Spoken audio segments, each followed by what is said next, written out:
Xaloteth's Bargain is this week's Mythic affix. Yeah, so here we are again, rotating through the affixes. This is the one where, Xaloteth does her little spawny thing and gets all the boys to come in, and you basically got to interrupt and kill them to get your buff. It's a nice little kiss curse thing.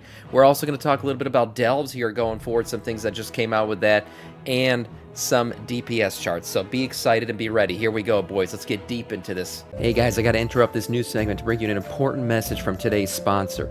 Do you have phones? Well, if you do, Awesome can help you out. You see, they have a remote client that allows you to log into your computer and play it from your phone. What that means is you can essentially play WoW, run your dailies, and do all kinds of stuff in the game using this app. It's really easy to use. Just click my link below to download the PC and the phone app and connect them, and you're in. The free version is great as it allows you to control your desktop, but the real deal is the game version. With this version, you get custom keyboards for games like WoW, great FPS, and sound. Use my code Samiccus to get 7 days completely free, only for the first 200 people. With the ability to remote in through your computer and an expansion just around the corner, you could even log in to bypass those long queue times. You could even use a special plug to remotely turn your PC on and off, and there's often hot sales with up to 40% off the Pro and game versions. Check out Awesome today. New Delve bonus weekly event is now live, so here we go. This is coming from NA servers, so if you're on European, I believe that'll go live for you today.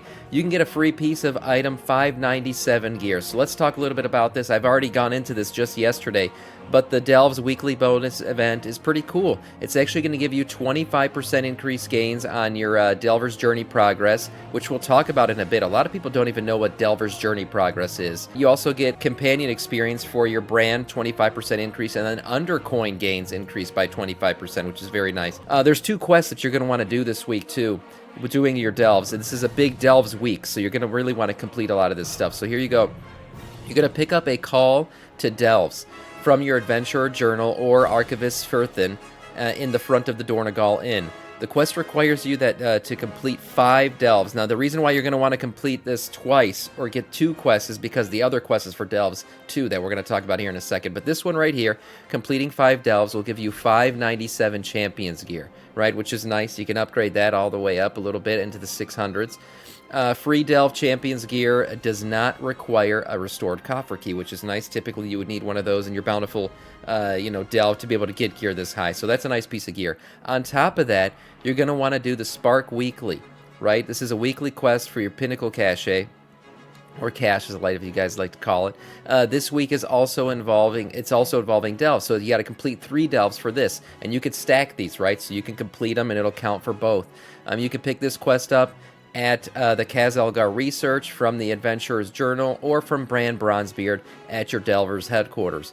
Yep, and completing these will give you that nice cache, which will give you a bunch of good stuff, including your first, a piece of Adventurer's gear as well, if this is one of your first 2 caches, as well as some coffer keys. So that's nice as well, if it's one of your first 4 caches that you're completing for the week.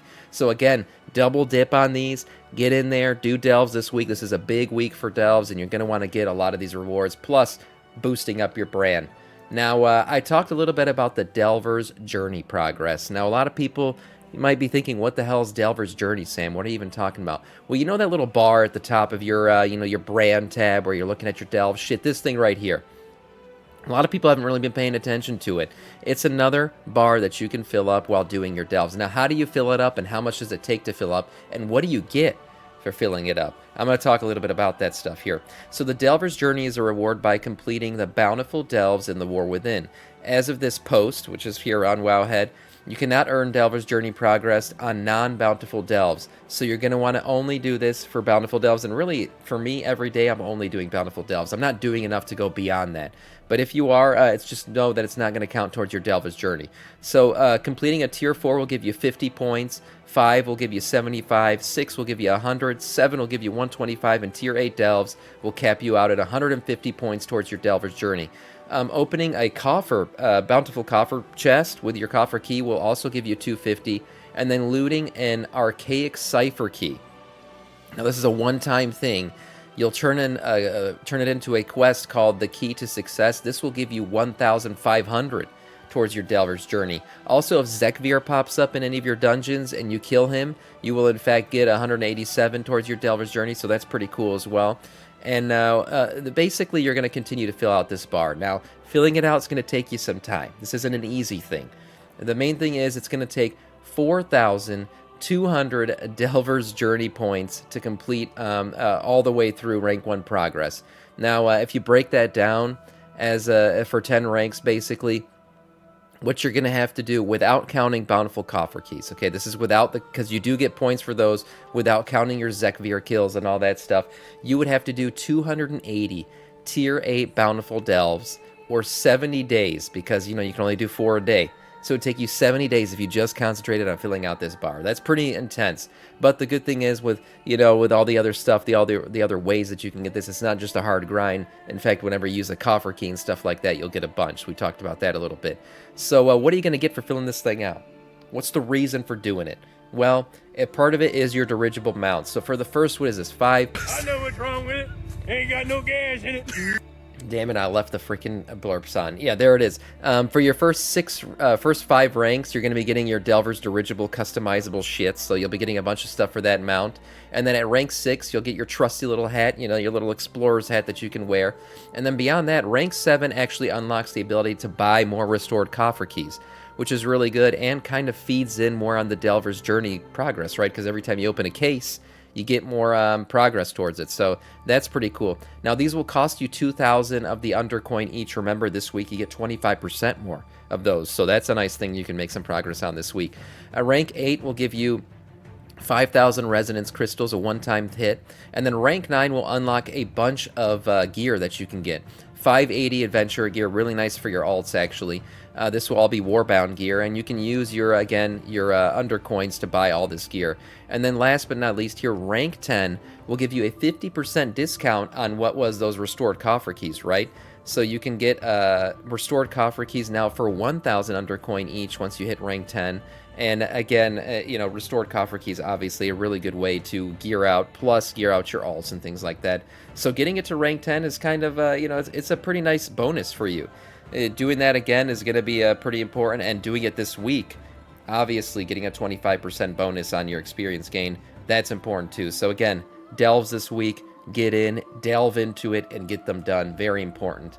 This piece of news right here, oh god. The Eve's Ghastly Rider Skyriding mount. So I don't know who at Blizzard HQ decided this was going to be a good idea, but the Brew mount, the one that we've gotten every year for free, basically. You've always gotten the one for killing the Headless Horseman and, getting the little charges of it and stuff. Well, I guess if you want it permanently, you can now pay $25 on the WoW store. Yeah, it's a WoW store mount. Oh, God. I don't get into the WoW store shit that much. It is what it is. It's part of the game, whatever. People are going to buy shit on it. That's fine. I, in fact, own the Celestial Steed because I got my mom's credit card back when I was 15 years old or 16 when that thing came out and went and bought it because, I was a pleb and I went ahead and did it. But today's days, it's just sad to see it. I'll be honest. It was a little bit disappointing. I'm not going to spend the money on the broom. In fact, to be honest, the broom mount in general, you're buying a stick for $25. This is a Nimbus 2000. What the hell? It's probably one of the less, if I was going to buy a mount, it would probably be the Grizzly Hills Packmaster off the WoW store. But the broom, yeah, $25. It's a limited time thing. It'll be gone on November 4th. So if you really want it, go ahead and get it. It is what it is. Mount Mania event. Speaking of mounts, yeah, this thing's coming on the 20th anniversary. We know that. There's going to be some things involved with it, including achievements. So if you complete in the Mount Mania event, so this is that one that's from the anniversary event, yes, you get some, you're basically doing the mount thing. The guy at the top is going to mount up on something, and then you got to match it. It's a mount off, right?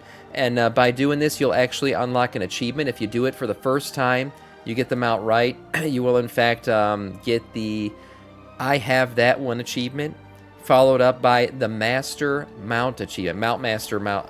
This is a freaking tongue twister. Mount Master Mount Master. Yeah, that's the, I don't know why this is repeating twice. It's just called the Mount Master achievement. You got to do this by getting 20 during a Mount Mania event. This is pretty cool. I kind of wish there was a mount involved. It would have been nice to see a mount reward from the mount event. But it also works towards you completing your Celebrate the Good Fun quest, which will give you some pretty cool rewards once you complete that for the anniversary event. 5%, in fact, for every mount off that you do, and every single one that's matched. So that's pretty good. Overall, I think this is going to be a fun event, and excited to give it a try, even though I'm not a real mount collecting Andy.